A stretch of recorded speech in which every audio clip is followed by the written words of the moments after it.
Olá, amigos e amigas, estamos iniciando o nosso Economia e Desenvolvimento desta semana. Eu quero lembrar para vocês que o programa é exibido aqui pela sua TV Urbana, canais 55 da TV Aberta, cobertura em toda a região metropolitana de Porto Alegre, canal 11, domingos 22 horas. E temos uma reprise também, exibição na Poa TV, canal 6, segunda-feira, 20 horas e 30 minutos, e uma reprise lá na Poa TV, domingos, 8 horas e 30 minutos. O programa Economia e Desenvolvimento está aqui com o professor José Hildebrando da Canal. O da Canal está lançando o livro Para Ler o Ocidente, As Origens de Nossa Cultura. Este livro de 608 páginas é quase o 30º livro do da Canal. Professor que, além de tudo, né, professor, seu conhecimento literário, conhecimento da civilização ocidental, né, que de repente sempre serviu como lastro para as suas publicações, o senhor é muito contundente nas suas obras. O que se pode esperar Para Ler o Ocidente? Esse livro, digamos assim, ele não chega a ser contundente estilisticamente. Ele é contundente de um ponto de vista de uma colocação histórica de que a tradição franco-ibérica que o Brasil tem padece, que é a visão de que Israel, a tradição israelita cristã, é apenas religião, que não tem importância intelectual, não tem importância histórica, não tem importância política. Pelo contrário, no meu livro eu analiso as origens do Ocidente e, portanto, da nossa tradição, colocando a Hélade, Israel e Roma. A Hélade como a criadora da filosofia e da ciência e de todas as bases do domínio da natureza, que hoje alcançou um nível espantoso e que, para o mal ou para o bem, digamos assim, dominou o Ocidente inteiro e praticamente todo o planeta. Israel é uma tradição em outra linha. Israel é a tradição da ética. Praticamente, o código repressor civilizatório israelita, que nós conhecemos mais comumente por os 10 mandamentos, é hoje um mandato universal, porque afinal o que é a Carta dos Direitos Humanos da ONU, senão uma versão atualizada dos 10 mandamentos de Israel. Então isso é uma visão histórica e que é muitas vezes esquecida. A outra tradição, que é a romana, também tem uma importância extraordinária, porque Roma deu as bases daquilo que se chama o ius, o direito, que na verdade ius não tem nada a ver com justiça. Ius quer dizer com imposição, quer dizer imposição, mandato, do verbo iubere em latim. Mas exatamente o mandato, o contrato, que se torna um mandato depois de aceito pelas duas ou mais partes, é a grande tradição herdada de Roma pelo Ocidente, junto com a tradição ético-comportamental de Israel, que mais do que principalmente mais do que Israel e mais do que Roma e muito mais do que a Grécia, afirma que toda civilização é repressão. E hoje nós vemos a barbárie invadindo exatamente na medida em que as mudanças históricas são muito grandes, as mudanças comportamentais, as mudanças tecnológicas, os saltos de patamar tecnológico, e perdeu-se a tradição da repressão civilizatória. Então, nesse sentido, o meu livro, como disse um aluno meu, ele é um passeio pelo Ocidente, analisando as 3 grandes tradições e insistindo no fundamental, no elemento fundamental dessas três tradições, na parte fundamental, que é a tradição israelita, que é aquela que dá as bases de uma civilização ordenada, organizada. Professor, há muito tempo se dizia que o Ocidente queria ocidentalizar o Oriente. Mas hoje se percebe que nós estamos absorvendo muitas coisas do Oriente, ou seja, nós estamos, de repente, orientalizando o Ocidente? Não sei, para o bem ou para o mal, me parece que o grande processo de ocidentalização, ele se dá não através nem do direito, pelo menos não tanto, nem através da ética, mas principalmente através do domínio absoluto da tecnologia. Aquilo que eu qualifico de a instantaneidade universal da imagem, do som, da palavra, é hoje um um esquema que domina o planeta inteiro. Então eu não posso ver, quer dizer, se você vai a Catar, eu nunca estive lá, se você vai ao Irã, se você vai a qualquer lugar do mundo hoje, o que é que domina? A ciência ocidental, que é a tecnologia em um patamar extremamente avançado, em prejuízo, muitas vezes, de uma tradição ética, comportamental, mas a sociedade, o mundo foi sempre assim, e não tem nada de novo, como eu insisto no meu livro. De um ponto de vista daquilo que se chamaria de filosofia, de conhecimento humano, de conhecimento da natureza humana, depois dos gregos, nada, e de Israel, nada mais foi feito. O que mudou radicalmente no último século e meio, 2, foi a capacidade, com base na lógica e no domínio da natureza, a capacidade de dominar a natureza e de criar tecnologia. No restante, a natureza humana permanece a mesma. Professor, o livro será lançado no dia 6, às 18 horas, na Livraria Cultura do Shopping Bourbon Country, aqui em Porto Alegre, né? Dia 6, 18 horas. Dia 6 de setembro, às 18 horas, estarei lá. Haverá uma pequena palestra e estarei disposto a responder perguntas aos interessados. E os livros também serão autografados. Nós estaremos lá também cobrindo, porque realmente é uma obra importante, 608 páginas. E eu tenho certeza, eu li todas as obras do professor da Canal, fico muito agradecido pelo conhecimento, pouco que ainda que eu adquiri, naquela fonte inesgotável de conhecimento que são as obras do professor da Canal, mas eu acho que é uma grande oportunidade de conhecer a história do Ocidente, né? E para onde nós estamos caminhando. Isso vai se descobrir no livro. Não digo para onde estamos caminhando, que eu não sou profeta. Alguns dizem e disseram que eu sou visionário, porque eu previ o que ia acontecer com o PT. Isto é uma brincadeira. Eles falam a sério, isso é uma brincadeira. Para saber o que ia acontecer com o PT, era absolutamente suficiente saber o que ia acontecer com a natureza humana, como sempre aconteceu no passado. Então, porque não foi em Bossoroca que nasceu o novo Messias. Então, isso eu já escrevi várias vezes. Eu não sou vidente, como eu insisto. Eu apenas vi antes aquilo que já tinha acontecido e que praticamente ninguém tinha visto ainda, mas já tinha acontecido. Ninguém é visionário, ninguém é profeta. O que eu posso ser é até, ou fui, profeta no sentido original do termo, que profeta em grego, e em Israel também queria dizer isso, mas na palavra grega, etimologicamente, profeta não quer dizer o que prevê o futuro. Profeta quer dizer aquele que tem a coragem de falar na frente. Professor, um grande abraço, até o dia 6, lá no lançamento do seu livro. Exatamente, esperamos todos lá. O Programa Economia e Desenvolvimento está hoje aqui na Sulgás, uma empresa que é uma referência no Estado em termos de administração. Estamos com o diretor-presidente, Dr. Roberto Tejadas, a quem somos bastante gratos por nos receber. Vamos direto. A nossa grande dúvida hoje. Todas as empresas importadoras, e a Sulgás importa gás, tem uma dependência bastante grande do dólar. E tem criado um pouco de confusão essa quantidade sucessiva de aumentos. Já estamos beirando algo em torno de 15% nesses últimos 3 meses. Como é que a Sulgás está enxergando essa questão, Dr. Roberto? Primeiro eu queria agradecer a oportunidade de falar para o Economia e Desenvolvimento.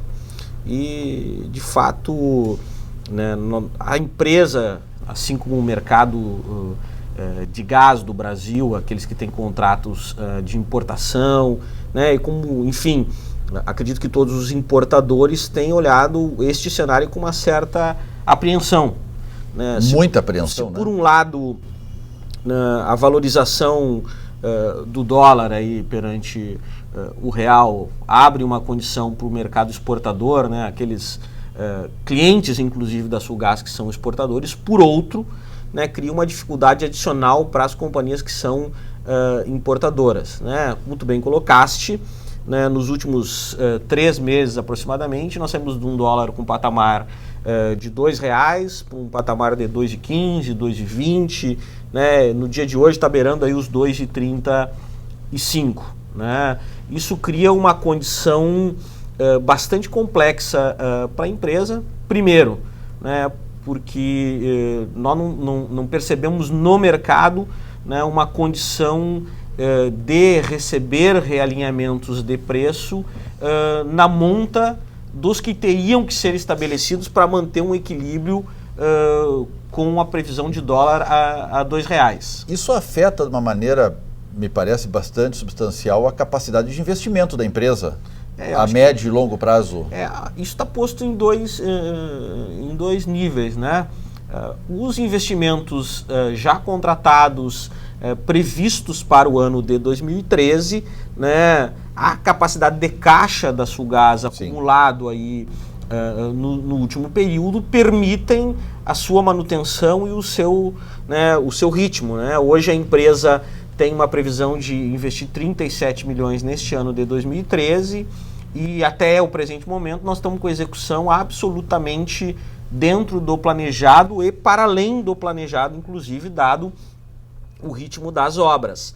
Mas é evidente que nós vamos ter que observar o cenário, né, de dólar, de preço do gás, né, que o mercado consegue absorver para planejar os investimentos de 2014 em diante. Né? Já que nós estamos falando em gás, vamos abordar um outro aspecto, o chamado gás não convencional ou shale gas.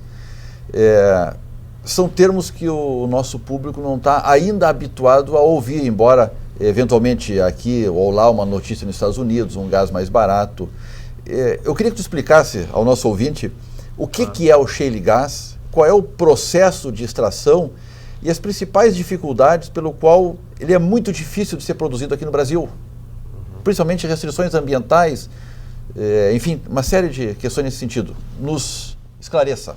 Na verdade, o shale gas é um gás não convencional, ele não está na condição que o gás natural está hoje, por exemplo, o vendido aqui no Rio Grande do Sul, em poços, né, de gás. Né? Ele está no solo, faz parte do solo e é extraído por um processo de fracionamento, né?